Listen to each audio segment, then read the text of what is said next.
Hi ಎಲ್ಲರಿಗೂ ನಮಸ್ಕಾರ, welcome back to my mini vlog. ಇವತ್ತಿನ ವಿಡಿಯೋದಲ್ಲಿ ನನ್ನ ಸ್ಟೈಲಲ್ಲಿ ಸಿಂಪಲ್, ಈಸಿ ಆ್ಯಂಡ್ ಟೇಸ್ಟಿಯಾಗಿ ಕೆಂಪು ಖಾರ ತೋರಿಸ್ತೀನಿ. ಬನ್ನಿ. ಪ್ರೋಸೆಸ್ ತುಂಬ ಈಸಿ. ಅದಕ್ಕೆ ಬೇಕಾಗಿರೋ ಇಂಗ್ರೀಡಿಯೆಂಟ್ಸ್ ಇಷ್ಟೇ. ಫಸ್ಟ್ ಜೀರಿಗೆ, ಒಣಮೆಣ್ಸಿನ್ಕಾಯಿ, ಒಣಕೊಬ್ಬರಿ, ಬೆಳ್ಳುಳ್ಳಿ, ಹುಣಸೆಹಣ್ಣು, ಕಡಲೆಬೀಜ ಎಲ್ಲ ಇಟ್ಕೊಬೇಕು. ಆಮೇಲೆ ಮಿಕ್ಸಿಗೆಲ್ಲ ಒಂದೊಂದು ಐಟಮೇ ರೆಡಿ ಮಾಡಿ ಇಟ್ಕೊಂಡಿರೋ ಇಂಗ್ರೀಡಿಯೆಂಟ್ಸ್ ಎಲ್ಲ ಮಿಕ್ಸಿಯಲ್ಲಿ ಹಾಕ್ಕೊಬೇಕು. ಈ ರೆಸಿಪಿನ ಒಂದೊಂದು ಪ್ಲೇಸಲ್ಲಿ ಒಂದೊಂದು ಥರ ಕರೀತಾರೆ. ನಮ್ಮ ತೆಲುಗುದಲ್ಲಾದರೆ ಎರ್ಗಾರ್ಮ್ ಅಂತ ಕರಿತೀವಿ, ಕನ್ನಡದಲ್ಲಿ ಕೆಂಪು ಖಾರ ಅಂತ ಕರೀತಾರೆ.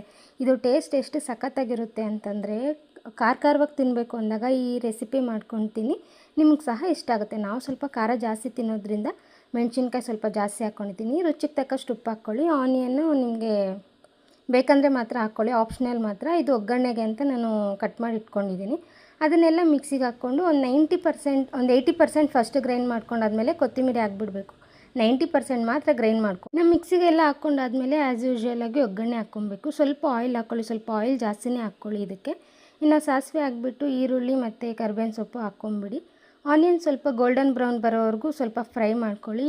ಇದನ್ನೆಲ್ಲ ಆದಮೇಲೆ ನಾವು ಮೊದಲೇ ಮಿಕ್ಸಿಗೆ ಹಾಕ್ಕೊಂಡಿರ್ತೀವಲ್ಲ, ಅದನ್ನು ಈ ಒಗ್ಗರಣೆ ಜೊತೆಗೆ ಮಿಕ್ಸ್ ಮಾಡಿಬಿಡಬೇಕು ಅಷ್ಟೇ. ಆ್ಯಂಡ್ ಇದು ಹಾಕಾದ್ಮೇಲೆ ಅದರಲ್ಲಿ ಮಿಕ್ಸಿಯಲ್ಲೇ ಸ್ವಲ್ಪ ನೀರು ಹಾಕ್ಕೊಂಬಿಡಿ. ಇದು ಮುದ್ದೆಗೂ ಚೆನ್ನಾಗಿರುತ್ತೆ ಆ್ಯಂಡ್ ರೈಸ್ಗೂ ಸಹ ಚೆನ್ನಾಗಿರುತ್ತೆ. ಇದು ಸೇಮ್ ಚಟ್ನಿ ಪ್ರೊಸೆಸ್ಸೇ, ಬಟ್ ಇದು ಒಣಮೆಣ್ಸಿನ್ಕಾಯಿ, ಒಣಕೊಬ್ಬರಿ ಹಾಕ್ತೀವಿ ಅಷ್ಟೇ ಡಿಫ್ರೆನ್ಸು. ಟೇಸ್ಟ್ ಮಾತ್ರ ಅಲ್ಟಿಮೇಟ್ ಇರುತ್ತೆ. ನೀವು ಸಹ ಟ್ರೈ ಮಾಡಿ. ಇದು ಎಸ್ಪೆಷಲಿ ಆಂಧ್ರದಲ್ಲಿ ಫೇಮಸ್ಸು, ಎರ್ರ ಖಾರಂ ಅಂತ. ನೀವು ಸಹ ಟ್ರೈ ಮಾಡಿ. Thank me later. Thank you for watching this video. Subscribe for more videos. Thank you. Bye bye.